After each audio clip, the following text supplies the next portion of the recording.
नमस्कार। मैं हूं संजीव श्रीवास्तव। आप देख रहे हैं 4 PM न्यूज नेटवर्क। देश में अभी बहुत जमकर यदि कोई मसला या मामला चर्चा में है तो वो सुप्रीम कोर्ट वर्सेस संसद और शुरुआत भारत के उपराष्ट्रपति और राज्यसभा के सभापति जगदीप धनखड़ साहब से हुई है। और इसके बाद इस आग में यदि किसी ने घी डाला है तो वो भारतीय जनता पार्टी के संसदगण हैं। उसमें निशिकांत दुबे का नाम बहुत प्रमुख है, क्योंकि उन्होंने जो कुछ कहा है, सुप्रीम कोर्ट को जिस तरीके से निशाने पर लिया है और साथ साथ सीधे तौर पर सुप्रीम कोर्ट के मुख्य न्यायाधीश संजीव खन्ना साहब को ही सीधे निशाने पर लेते हुए यह कह दिया है कि देश में जो कहीं गृह युद्ध से हालात हैं या जो धर्म युद्ध की सी स्थिति है, उसके लिए जिम्मेदार सीजेआई हैं। और इसके बाद विपक्ष ने इसे लपक लिया और वो जमकर राजनीति हो रही है। और अब जो वकील हैं देश के जाने माने या जो इस पूरी व्यवस्था के अंग हैं, उन्होंने सीधे सीधे निशाने पर लिया है भारतीय जनता पार्टी के जो ये संसद सांसद हैं निशिकांत दुबे, उनके खिलाफ अवमानना की मांग कर डाली है। और अब गेंद जो अटॉर्नी जनरल हैं उनके पाले में है। जो कुछ स्थितियां हैं, एक तो यह मसला, एक मामला, और दूसरा इस वक्त राहुल गांधी यूएस की यात्रा पे और उन्होंने जो देश में चुनाव की प्रक्रिया है उससे जुड़े कई बुनियादी सवालों को उठाया और खासकर जो महाराष्ट्र में हुआ है उसे लेकर बहुत कुछ कहा है। तो इसे लेकर भी भारतीय जनता पार्टी अनकंफर्ट है। और अब तक जो प्रधानमंत्री नरेंद्र मोदी जी भारतीय जो न्याय व्यवस्था है उसकी तारीफ करते नहीं थका करते थे, और खासकर जब राम मंदिर से जुड़ा फैसला आया था तो उन्होंने सार्वजनिक मंच से कहा था कि हम जो भारतीय न्याय व्यवस्था है उसकी उसको सलाम करते हैं, उसको सैल्यूट करते हैं कि उसने ये फैसला लिया। और आज जब ये स्थितियां कहीं उल्टी हुई हैं, पलट गई हैं, तो सीधे सीधे प्रधानमंत्री जी मौन है, कहीं उनकी तरफ से कुछ प्रतिक्रिया नहीं आई, या बीजेपी की ओर से जो आई है तो लीपापोती भरी है। जो जेपी नड्डा साहब का बयान रहा है, उन्होंने पल्ला जरूर झाड़ा है, लेकिन क्या पल्ला झाड़ लेना ही जो उनके दल के संसद सदस्य हैं, झाड़ लेने के काफी है? तो जो स्थितियां हैं इन्हीं सब पर चलेंगे। हम खास बात करते हैं अभय दुबे साहब से, सर से जोड़ेंगे उनको। अभय सर, देश की बात में बहुत बहुत स्वागत है। और जो 2 दिन से ये मामला पूरा कहीं चर्चाओं में है और उसको लेकर बहुत मीमांसा हो रही है, और अब ये सवाल हो रहा है कि क्या निशिकांत दुबे को जेल जाना होगा या वो बच जाएंगे? जगदीप धनखड़ साहब ने जिस तरीके से एक दरार छेड़ी है या तकरार की है सीधे सीधे सुप्रीम कोर्ट से, उन पर कुछ एक्शन होगा नहीं होगा, सब चीजें हैं सामने। पहली प्रतिक्रिया आपकी इस पूरे मसले पर, मुद्दे पर, फिर मैं करूंगा और आगे सवाल। अभय सर। देखिए, आपत्तिजनक वक्तव्य तो उपराष्ट्रपति जगदीप धनखड़ ने भी दिया है और केरल के राज्यपाल ने भी वक्तव्य दिया है, तो वो भी आपत्तिजनक है। और भी वक्तव्य कुछ आपत्तिजनक दिए गए हैं। लेकिन जो निशिकांत दुबे ने वक्तव्य दिया है वो न केवल आपत्तिजनक है, मेरे जैसे व्यक्ति जिसको कानून की कोई जानकारी नहीं है उसे भी लगता है कि पहली नजर में ही ये अदालत की बेइज्जती है, कंटेम्प्ट ऑफ कोर्ट है। और सुप्रीम कोर्ट के जो सर्वोच्च न्यायाधीश हैं उनको उनके बारे में जो कहा गया है कि वो देश में धार्मिक गृह युद्धों के जिम्मेदार हैं, देश में जितने भी धार्मिक गृह युद्ध हो रहे हैं उनके जिम्मेदार हैं, इस बात का कोई ना कोई प्रमाण तो निशिकांत दुबे से मांगा ही जाना चाहिए। उनसे मांगा जाना चाहिए कि सबूत दीजिए भाई, इस बात का आपने नाम लेके ये बात कही है। अगर वो इस बात को कई तरीकों से कह सकते थे कि अगर सुप्रीम कोर्ट इस तरह का रवैया अपनाएगा तो उससे हो सकता है कि देश में धार्मिक वैमनस्य बढ़े। मतलब एक तो ये वक्तव्य हो गया जो मैंने अभी आपके सामने रखा, ऐसा वक्तव्य भी दे सकते थे। हालांकि ऐसा वक्तव्य भी आपत्तिजनक होता, उसकी भी निंदा की जानी चाहिए थी, निंदा की जाती।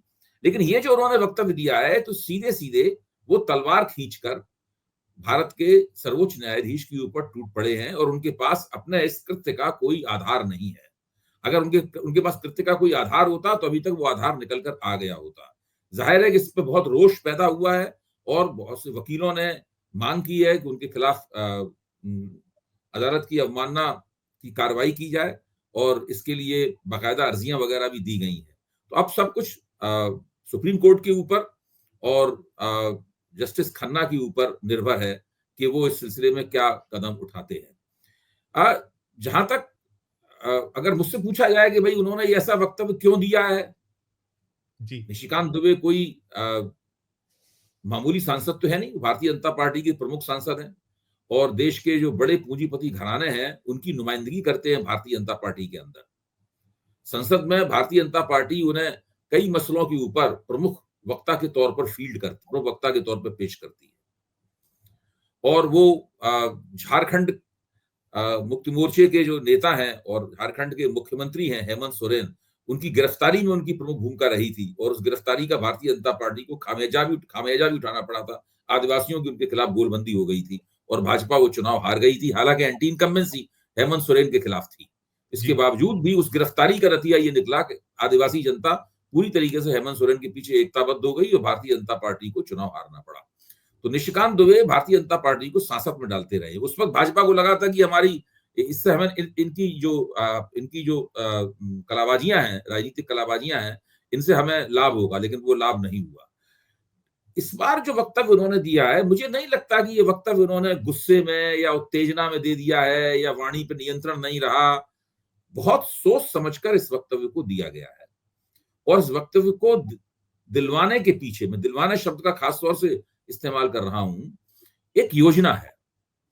मेरी समझ में वो योजना ये है कि वो सुप्रीम कोर्ट के मौजूदा मुख्य न्यायाधीश और उसके बाद जो मुख्य न्यायाधीश आ सकते हैं, उनको किस तरह से अड़दम में लिया जाए, उसकी एक सोची समझी कार्रवाई है। देखिए, मौजूदा मुख्य न्यायाधीश हैं खन्ना साहब, ये 13 मई को रिटायर हो जाएंगे। जी, 65 साल के हो जाएंगे और उनका कार्यकाल समाप्त हो जाएगा 13 मई को। अच्छा, अब इस वक्त 13 मई के लिए बमुश्किल तमाम, आप कह सकते हैं कि ये 20-22 दिन बचे हैं 13 मई के। जी, जी, तो 20-22 दिन तो ये हैं और उसके बाद जस्टिस खन्ना ने सिफारिश की है कि जस्टिस गवई को उनके बाद मुख्य न्यायाधीश बनाया जाए। अच्छा, जस्टिस गवई के बारे में भी माना जाता है कि उनका मिजाज और उनका जो कानून को पढ़ने का तरीका है, संविधान की समीक्षा करने का तरीका है, वो जस्टिस खन्ना से मिलता जुलता है। उनके पास सुप्रीम कोर्ट में 6 महीने का कार्यकाल होगा। तो कुल मिलाकर 6 महीना और 6 महीने 20-22 दिन, ये जो पूरी अवधि है, ये भारतीय जनता पार्टी के लिए सुप्रीम कोर्ट के लिहाज से अंदेशों से भरी अवधि है। इस दौर में सुप्रीम कोर्ट कुछ ऐसे फैसले दे सकता है, मतलब भाजपा के रणनीतिकारों ने ये अंदाज लगाया होगा, मैं ये कह रहा हूं, ये मेरा अपना कयास है, मतलब कोई जी, ऐसी जी, बात नहीं मैंने उनसे पूछा है और उन्होंने मुझे बताया है या ऐसा कोई वक्तव्य है। मेरा ये अनुमान है कि उन्होंने सोचा होगा कि ये 6 महीने, 6.25 महीने की, ये 6.5 महीने की ये जो अवधि है, इस अवधि में सुप्रीम कोर्ट के दो मुख्य न्यायाधीशों को कैसे अपने अड़दम में लिया जाए। इसके लिए बताया जाए कि अगर हमारे खिलाफ कोई भी फैसला दिया गया या हमारे किसी फैसले के ऊपर कोई आपत्ति की गई, अभी तो उन्होंने फैसला दिया ही नहीं है वक्फ बोर्ड के सवाल के ऊपर, जी, उन्होंने जी, तो केवल 2-3 सवाल पूछे हैं। फैसला दिया है, फैसला तो पता नहीं कब 5 आएगा मई, जी, जी, 5 और मई वो को खन्ना साहब जी, भी फैसला दे पाएंगे कि नहीं दे पाएंगे, वो 5 तारीख को सुनेंगे, लेकिन 5 तारीख के बाद में केवल 8 दिन रह जाएंगे उनके रिटायरमेंट में। फिर वो उसके बाद 5 तारीख को तो सरकार अपना रुख रखेगी सुप्रीम कोर्ट में, जी हाँ, जी सरकार हाँ, सरकार अपना तर्क रखेगी, फिर उसके जी, ऊपर बहस होगी, चर्चा होगी, तो उसमें कई और भी तारीखें पड़ सकती हैं। तो हो सकता है कि ये मामला या तो लगातार वो सुनवाई करके इसमें फैसला दें या फिर ये मामला अगले मुख्य न्यायाधीश के पास चला जाएगा। ये सब भांपते हुए ये बयान दिलवाया गया है, क्योंकि सबको ये मालूम, सबको पहले से ये अंदाजा होगा, सबने इसको तौल के ये अंदाज लगा लिया होगा कि इसके फायदे नुकसान क्या होंगे। निशिकांत दुबे के खिलाफ कंटेम्प्ट ऑफ कोर्ट चल सकता है, यहां तक कि उन्हें उसमें सजा तक हो सकती है कंटेम्प्ट ऑफ कोर्ट में। ये ऐसा इतना गंभीर मामला है, ये रिस्क जानबूझ के उठाया गया है, ये जानबूझ के उठाया गया है ताकि एक बार में बिल्कुल साफ हो जाए कि अगर भारतीय जनता पार्टी की सरकार द्वारा बनाए गए कानूनों के खिलाफ इस तरह का रवैया सर्वोच्च न्यायालय के मुख्य न्यायाधीश ने अपनाया तो हम लोग किस हद तक जा सकते हैं। ये संदेश न केवल मौजूदा मुख्य न्यायाधीश के लिए है, बल्कि जी उनके जी तुरंत बाद आने वाले मुख्य न्यायाधीश के लिए भी संदेश है। और सुप्रीम कोर्ट में आगे कौन कौन न्यायाधीश, मुख्य न्यायाधीश बनने की लाइन में है, इसके बारे में जो कुछ जानकार लोग हैं उन्होंने मुझे बताया कि इसके बाद जो 2 मुख्य न्यायाधीश आने वाले हैं, खासतौर से इसके जस्टिस गवई के बाद जो मुख्य न्यायाधीश आएंगे, उनके पास बहुत लंबा समय होगा, वो 2029 के बाद तक जाएंगे। यानी जी वो जी लोकसभा चुनाव के बाद तक भी जा सकते हैं, मतलब इतना लंबा समय होगा उनका। और उनके प्रति भारतीय जनता पार्टी सहज है, और उनके बाद जो आएंगे उनके पास उनके प्रति तो बहुत ही सहज है। वो तो इन लोगों को लगता है कि वो तो हमारे ही बंदे हैं, कुछ इस टाइप की भावना उनके प्रति है। तो मुझे लगता है कि ये खेल इस तरीके से चल रहा है। बिल्कुल बिल्कुल बिल्कुल। अबे सर, इसमें सवाल ये है, देखिए आपने सारे कैलकुलेशंस में बता दी कि क्या क्या ये जान रहे थे कि क्या क्या इसके रिपरकेशंस होंगे, और बिल्कुल सोची समझी एक रणनीति के तहत सब कुछ दिखता है और पल्ला झाड़ लिया गया है। लेकिन ये इसमें कहीं अभी ऐसा तात्कालिक तौर पर कि फिलहाल में मामला उल्टा हो गया, ऐसा दिखता है क्या? ऐसा विश्लेषण आपका क्या कहता है इसमें कि उलट गया है मामला अभी नहीं, तत्काल? मेरा मेरा नहीं, ये तो जो हो जिस तरह की प्रतिक्रिया हो रही है और जिस तरह की मांगे उठ रही हैं उनको कंटेम्प्ट ऑफ कोर्ट में, अदालत में पेश करने में, और उनको सजा दिलवाने के लिए जो कोशिशें हो रही हैं, ये तो अंदाजा मेरा मानना है कि उन्होंने पहले लगा लिया होगा। जी इतना जी कोई नादान नहीं है कि इस तरह का कोई वक्तव्य दे और ये अंदाजा लगाया कि इसमें कुछ होगा ही नहीं, इसमें या कोई होगा नहीं जरूर, तो ये तो सब अंदाजा उन्होंने लगाया होगा, तो वो इस बात से चिंतित नहीं होंगे, जी क्योंकि जी जी ये तो उनकी उनकी उनके अनुमान के मुताबिक ही हो रहा है। जी तो मेरा मानना यह है कि इस बात से कोई उनको ये नहीं लग रहा है कि उनके खिलाफ कुछ हो गया है, वो तो ये देख रहे हैं इस चीज का असर दरअसल जजों पे क्या होता है। जी जी जी देखिए, इस वक्त ये वक्तव्य दे दिया गया है, एक पानी में एक बड़ा पत्थर फेंक दिया गया है, कीचड़ में पत्थर फेंक दिया गया है, इससे बहुत ही गंद मतलब उछली है, फैली है। जी अब वो सब जी देख रहे हैं इसका असर क्या होगा। ठीक इस वक्त ठीक भारतीय जनता पार्टी के जो रणनीतिकार है वो बड़े ध्यान से देख रहे होंगे कि इन सबका असर क्या होगा। जजों को उनके ख्याल से जजों को डर जाना चाहिए। जब मुख्य न्यायाधीश के ऊपर इस तरह का हमला हो सकता है तो बाकी जजों की औकात क्या है, उनके तो धुर्रे उड़ा दिए जाएंगे। अब सब कुछ मुख्य न्यायाधीश पर निर्भर करता है मेरी निगाह में कि वो सुप्रीम कोर्ट के सम्मान की, ये सवाल उनके व्यक्तिगत सम्मान का नहीं है, उनका तो नाम लेकर कहा गया है तो वो तो बात आती ही है सामने। ये सर्वोच्च अदालत के सम्मान का मामला है, और इसमें अब देखिए जजों ने इस बात को बहुत ध्यान से देखना शुरू कर दिया है। जब अभी मुर्शिदाबाद दंगे के कारण जब एक सज्जन अदालत में गए, सुप्रीम कोर्ट में गए कि साहब वहां पर राष्ट्रपति शासन लगाया जाए पश्चिम बंगाल, जी हाँ जी हाँ जी हाँ तो जो जज थे उन्होंने उनसे कहा कि आप चाहते हैं कि हम राष्ट्रपति को आदेश दें इस बात का, जी जी अभी तो उन्होंने हमारे ऊपर इस तरह के इल्जाम लग रहे हैं, पंज अब कसा है आप उन्होंने, कहते हैं इस बात पंज का कसा। आदेश दें। जी हाँ, जी हाँ, और मेरे ख्याल से वो जस्टिस गवई की अदालत ही थी, ऐसा मेरा जी याद हाँ, पड़ता है, मतलब हाँ, जस्टिस हाँ, गवाई साहब ने, जस्टिस गवाई साहब जस्टिस ने। की और अदालत थी। उन्होंने एक दो जजेस की बेंच थी, उसमें जस्टिस गवाई साहब थी हाँ, और सही। उसमें उन्होंने कहा, तो अब जी ये चीज जो है ना वो एक खास इसने रूप धारण कर लिया है, जी और इससे ये भी जो बात उल्टी पड़ सकती है वही उल्टी पड़ सकती है कि जो जज साहिबान हैं सुप्रीम कोर्ट के या हाई कोर्टों के मुख्य न्यायाधीश हैं, वो इस बात को लेकर भाजपा से नाराज भी हो सकते हैं बहुत ज्यादा। यानी पूरे देश के जजों के सामने संदेश फैल जा सकता है कि ये लोग हद से ज्यादा आगे बढ़ गए हैं, और इन लोगों को थोड़ा सा सबक सिखाना चाहिए कि दरअसल लोकतंत्र क्या होता है और न्यायपालिका क्या होती है, और लोकतंत्र में न्यायपालिका के और चुनी हुई सरकार के संबंध किस तरीके के होते हैं। ये इस तरह की भावना भी, अगर ऐसी भावना कहीं जोर पकड़ गई तब फिर भाजपा के लिए लेने के देने पड़ जाएंगे। मतलब ये जी प्रश्न केवल निशिकांत दुबे तक सीमित नहीं रहेगा, फिर ये काफी लंबे समय तक बहुत सारे जज जो है वो भाजपा को सबक सिखाने की मुद्रा में आ सकते हैं। बिल्कुल। तो अभी तो तात्कालिक तौर पर ये भी देख सकते हैं कि निशिकांत दुबे या वो जो दिनेश शर्मा हो गए, और तीसरा जो सबसे प्रमुख है, अगर आपको सबक सिखाना है तो शुरुआत आप उपराष्ट्रपति महोदय जी भी, शुरुआत तो वहीं से हुई थी। उनका भी जो पूरा दिखता है, हम ये पा रहे थे कि मैंने उस इनविटेशन को भी देखा था सर। उस इनविटेशन में जिसमें गए थे वो जो नए बच्चे होते हैं जिनको सिखाने के लिए गए थे, उसमें दोनों पदों का उल्लेख था, उपराष्ट्रपति जी भी और लोक राज्यसभा के सभापति जी कैसे थे, और वहां कोई ऐसा नहीं था कि उसको उद्धृत किया जाता और वो उसकी क्लिप अलग से आई, मतलब पूरा सोचा समझा था।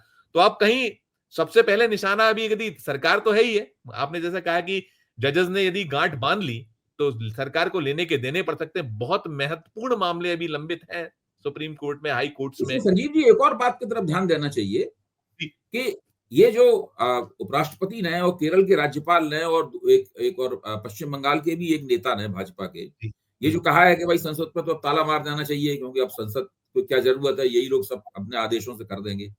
जी, तो ये बात जानबूझकर एक स्पिन दी जा रही है इस पूरे मसले पर।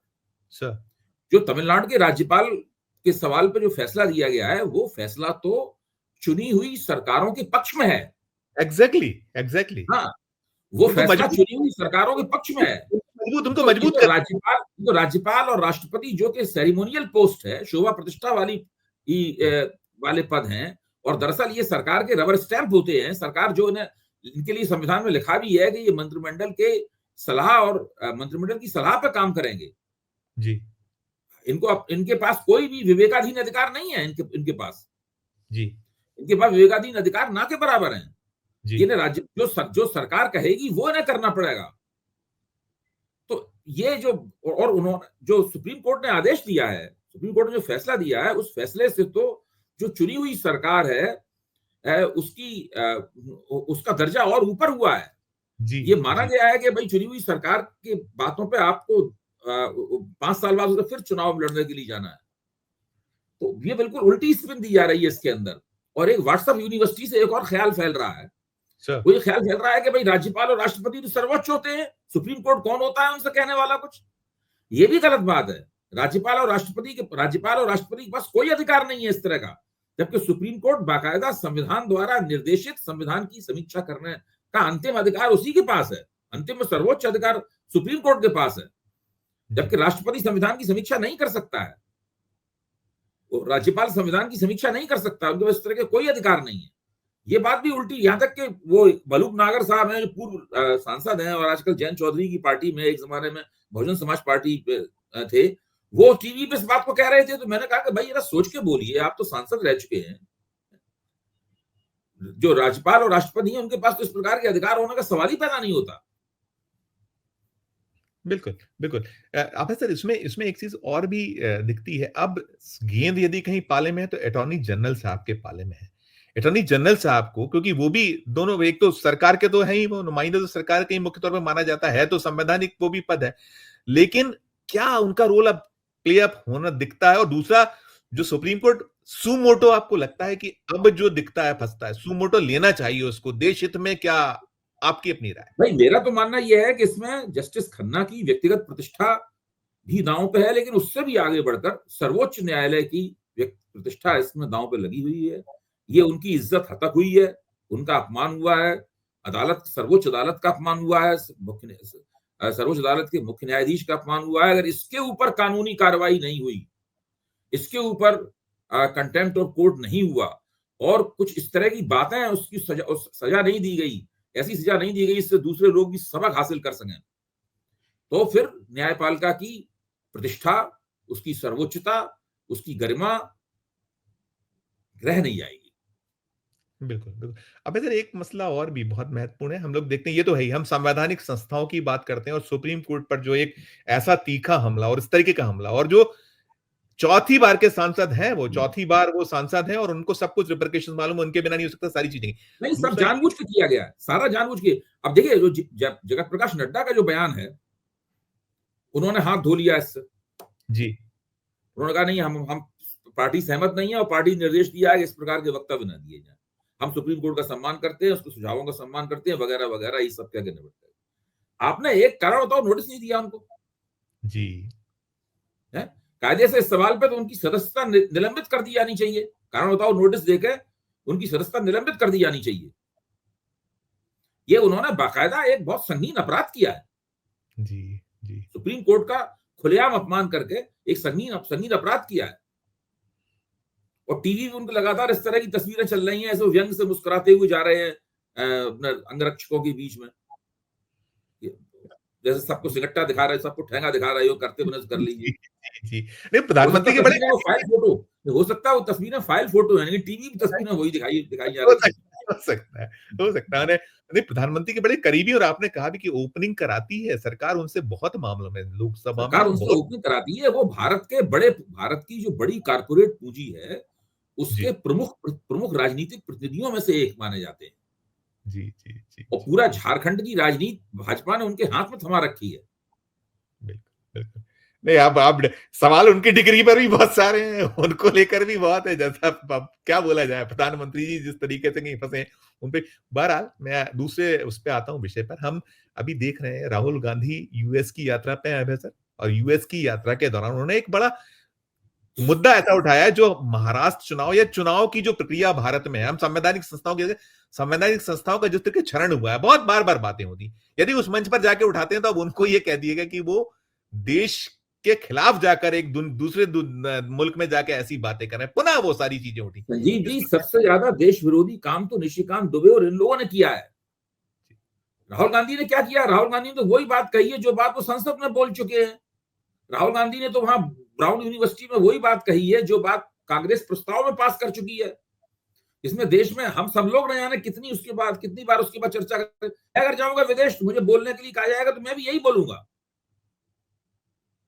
आप जाएंगे विदेश और आपको अगर भारत की चुनाव प्रणाली के ऊपर बोलने के लिए कहा जाएगा तो आप जो बातें कहेंगे उसमें ये बात भी शामिल होगी कि भाई चुनाव आयोग के सामने बहुत सारे सवाल रखे गए हैं। उसमें एक सवाल ये भी है कि वोटर लिस्टों के अंदर अचानक इतने ज्यादा वोट कैसे बढ़ जाते हैं या कम कैसे हो जाते हैं। वोटर लिस्टें भरोसे के काबिल क्यों नहीं रही हैं, जबकि पूरी चुनाव प्रणाली का वही बुनियादी आधार है। पहली बात। दूसरी बात, चुनाव आयोग से ये कही जाती है हमेशा कि जब वोट पड़ जाते हैं तो आप उसके वोटों को 7-7 दिन बाद, 8-8 दिन बाद 11-11% कैसे बढ़ा देते हैं। ये वोटों का इंजेक्शन कैसे लगता है उसके अंदर। तीसरी बात, चुनाव आयोग से यह कही जाती है कि जितने वोट आप घोषित करते हैं अंततः जब गिनती होती है तो उससे ज्यादा और कम क्यों निकलते हैं। चौथी बात, चुनाव आयोग से ये कही जाती है कि जब विपक्ष किसी बात की शिकायत करता है चुनावी मुहिम के दौरान तो आप कोई एक्शन ही नहीं लेते, और अगर सत्ता पक्ष से शिकायत कर दी तो आप तुरंत सक्रिय हो जाते हैं। आप ये लेवल प्लेइंग फील्ड पार्टियों को देने के लिए तैयार क्यों नहीं है। अच्छा, और इन तमाम सवालों के ऊपर उनकी तरफ से कोई भी आ, ऐसी कोई सफाई नहीं आई है चुनाव आयोग की तरफ से, इससे सबको तसल्ली हो सके। तो ये सवाल जब भारत की पूरी चुनाव प्रणाली की साख दांव पे लगी हुई है, उसमें आप ये कहेंगे कि साहब वहां ना बात कही जाए, यहां ना बात की जाए। अरे, जो बात संसद में कही जा सकती है वो बोस्टन में नहीं कही जा सकती। जो बात पार्टी में प्रस्ताव पास करके कही जा सकती है वो बात बोस्टन में नहीं कही जा सकती। जिस बात के ऊपर अखबारों में आर्टिकल छप सकते हैं हिंदी में, अंग्रेजी में और अन्य भाषाओं में, वो बात बोस्टन में क्यों नहीं कही जा सकती। ये क्या मतलब रहा। अब सर, आज तो कुछ छुपा ही नहीं है, अब तो दुनिया, हम बिल्कुल एक हैं। जो सोशल मीडिया है जिस तरीके के है, सब कुछ छप रहा है बार बार ये इसमें, कुछ इस नहीं, तरीके वो से। तो भाजपा वालों की पुरानी उछल कूद है। और ये इस तरह की उछल कूद वो हमेशा बना रखते हैं। उसकी कोई चिंता करने की किसी को आवश्यकता नहीं है, और राहुल गांधी को वैसे भी उनकी आपत्तियों की कोई चिंता नहीं है। विपक्ष को भी उनकी आपत्तियों की कोई चिंता नहीं है। उनकी ये सब औरंगजेब का वो सम्मान करते हैं, राणा सांगा का अपमान करते हैं, शिवाजी का, ये रटे रटाए कुछ बात हैं। औरंगजेब की तारीफ कर दी, राणा सांगा का अपमान कर दिया, शिवाजी का अपमान कर दिया, राणा प्रताप का अपमान कर दिया, सनातन का अपमान कर दिया, जाति जाति युद्ध भड़का रहे हैं विपक्ष। ये सब उनकी रटी रटाई बातें हैं। विपक्ष में आके भारत की बेइज्जती कर दी। इस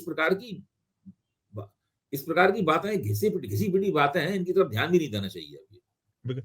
अब सर, अभी बीच में बड़ा चल रहा है 2-3 दिन से कि दिल्ली में कुछ पक रहा है, वहां संघ भी जुटा, बीजेपी भी पूरी जुटी हुई है, कुछ ये भी रहा कि कैबिनेट की जो रेगुलर बैठक होती है वो नहीं हो पाई, तमाम चीजें थी।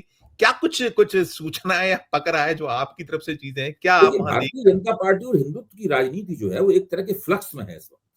सर। मतलब उसमें स्थिरता नहीं है। हो सकता है कुछ दिनों बाद जब अपनी अपनी वो समस्याओं को निपटा लें तो उनमें स्थिरता आ जाए। लंबे अरसे तक, 10 साल तक उनमें स्थिरता रही है।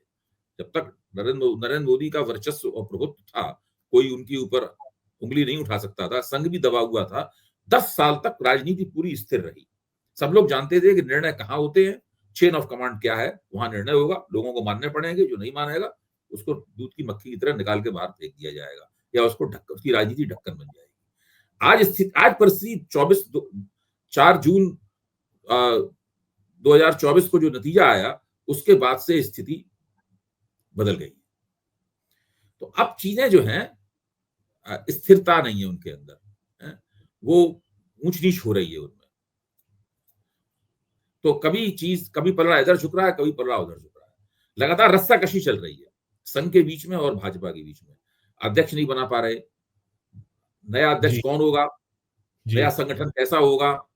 जी। इसी तरह मंत्रिमंडल में मंत्रिमंडल में विस्तार करने का सवाल भी है, वो भी सवाल है। नया अध्यक्ष आएगा, वो मोदी जी की कितनी बात मानेगा, अमित शाह की बात मानेगा कि नहीं मानेगा, केवल संघ की बात मानेगा। इन लोगों केवल आमने सामने इनका भले ही अपमान ना हो, इन लोगों का तिरस्कार ना हो, लेकिन बात इनकी नहीं मानेगा। ये बहुत हवा में बातें हैं।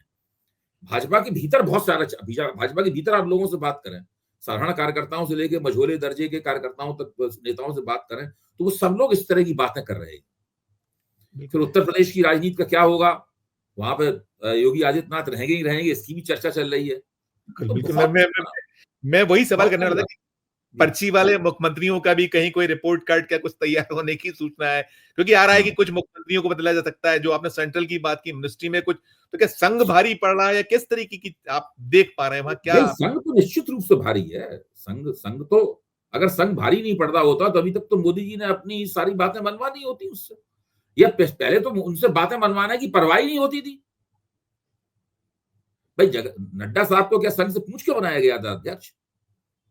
उससे पहले अमित शाह को जो अध्यक्ष बनाया गया था, संघ से पूछ के बनाया गया था अध्यक्ष। मेरे ख्याल अध्यक्ष बना के सूचित कर दिया गया होगा भाई इनको क्या कर रहे हैं। आज स्थिति यह है कि नामों पर चर्चा हो रही है, कोई नाम संघ खारिज कर देता है, कोई नाम मोदी जी कहते हैं भाई इसको मत बनाओ। तो आज तो पूरी तरीके से रस्साकशी वाला मामला है। नहीं चल रही मन की, और कुछ विस्फोटक निकल सकता है, ऐसा लगता है। हाँ हाँ, बिल्कुल निकल सकता है, कुछ ऐसा हो सकता है जिसके मायने हम लोगों को डिकोड करने पड़े। एक चीज और भी, अभी जो अमेरिका है वहां जो जिस तरीके से राष्ट्रपति ने जो टैरिफ वार छेड़ा हुआ है, अभी वहां से आए हुए हैं, हमारे देश में मेहमान हैं यूएस के, रुक रहे हैं और बड़ी बातें हो रही। गोदी मीडिया तो बहुत प्ले अप कर रहा है कि टैरिफ पर बात होगी और ऐसा होने वाला है तमाम। उसे लेकर कोई टिप्पणी आपकी सर? नहीं नहीं, वो तो टैरिफ के ऊपर भारत की पूरी कोशिश है कि 90 दिन का जो मोहलत ट्रंप ने दी है, वो 26% से घटा के 10% कर दिया है टैरिफ। उस बीच में अमेरिका के साथ में एक एंटरिम समझौता हो जाए। इसमें खतरा यह है कि अमेरिका दबाव डाल रहा है कि कृषि क्षेत्र को खोल दिया जाए उनके लिए। आज तक किसी भी बायलैटरल ट्रेड एग्रीमेंट में कृषि क्षेत्र को नहीं खोला गया है, और आज की खबर से मुझे लग रहा है कि भारत धीरे धीरे इस बात पर राजी होता जा रहा है। अमेरिका दबाव डालकर भारत को इस बात पर राजी किए ले रहा है, और ये बड़ी ऐतिहासिक घटना होगी। फिर जी, अमेरिकी जो कृषि सामग्री है, कृषि का माल जो है, अमेरिकी खेती का माल जो है ना, चाहे वो अमेरिका के फल हों, चाहे सूखे मेवे हों, या अमेरिका की जो मांसाहारी सामग्री हो, ये सब जो चिकन लेग वगैरह, कैलिफोर्निया के आपके बादाम, पिस्ते, सेब, ये सब चीजें भारत के बाजार में बिकने लगेंगी। और जब ये भारत के बाजार में बिकेंगी, कपास खासतौर से, कॉटन, ये भारत के बाजार में बिकेंगी, जब सोयाबीन, ये सब भारत के बाजार में जब बिकेंगी, तो फिर भारत का जो माल है उसके ऊपर असर पड़ेगा। तो भारत सरकार के सामने सबसे बड़ी चुनौती ये होगी कि वो भारतीय किसानों को अमेरिका का जो बाजारी हमला होगा बड़े पैमाने पर, डंपिंग जो यहाँ पे होगी, उससे वो कैसे बचाया जाए। फिर चीन की डंपिंग का भी एक बहुत बड़ा खतरा है। डंपिंग का मतलब ये होता है कि चूंकि वहां पे बहुत ज्यादा माल बढ़ गया है, जी हाँ, वो जी हाँ। जहां कहीं एक्सपोर्ट करते थे वो एक्सपोर्ट हो नहीं रहा है, वहां टैरिफ लग गए, अमेरिका को एक्सपोर्ट करता है, तो उस माल को वो लागत से भी कम में जो है वो भारत में भेजना शुरू कर देंगे। तो भारत को बहुत सस्ती दर पे माल मिलेगा, लेकिन वो डंपिंग की तरह होगा, और उससे बिल्कुल। भारतीय माल की कमर टूट जाएगी। किसान की कमर टूट जाएगी, इसलिए हाँ, वही किसान वही वैसे। जो उसको माल को उगाता है किसान, उसकी जी, पूरी तरीके से कमर टूट जाएगी। ये तमाम खतरे भारतीय अर्थव्यवस्था के सामने खड़े हुए हैं, और बिल्कुल, बिल्कुल। इनके पास कोई तरीका नहीं है उन खतरों से निपटने के लिए, कोई अल्पकालीन या दीर्घकालीन रणनीति बनाने का।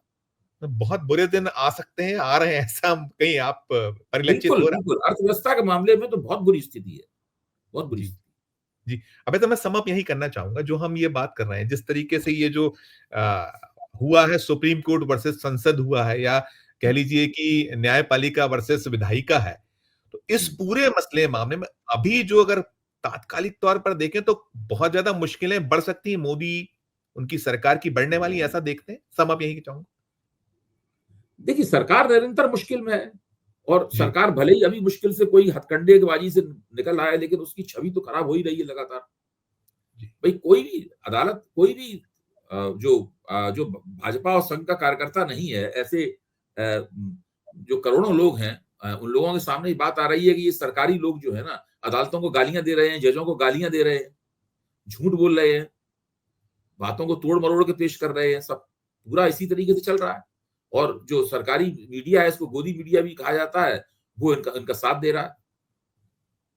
बिल्कुल, बिल्कुल प्रोफेसर, मैं आपका धन्यवाद दूँगा। आपने जो स्थितियाँ हैं तमाम, चाहे वो ये जो संसद वर्सेस जो सुप्रीम कोर्ट हो या और मोर्चों पर जिस तरह की स्थितियाँ हैं, तो ये भले ही भरमाने की कोशिश करें देश को, लेकिन कठिनाइयाँ इनकी भी बढ़ रही हैं और देश की ज़्यादा बढ़ने वाली हैं। ये ओवरऑल हमारी चर्चा से निकलता है। बहुत-बहुत धन्यवाद करूँगा, बहुत-बहुत धन्यवाद, बहुत-बहुत आभार अभय सर, आपने हमारे दर्शकों को समझाया।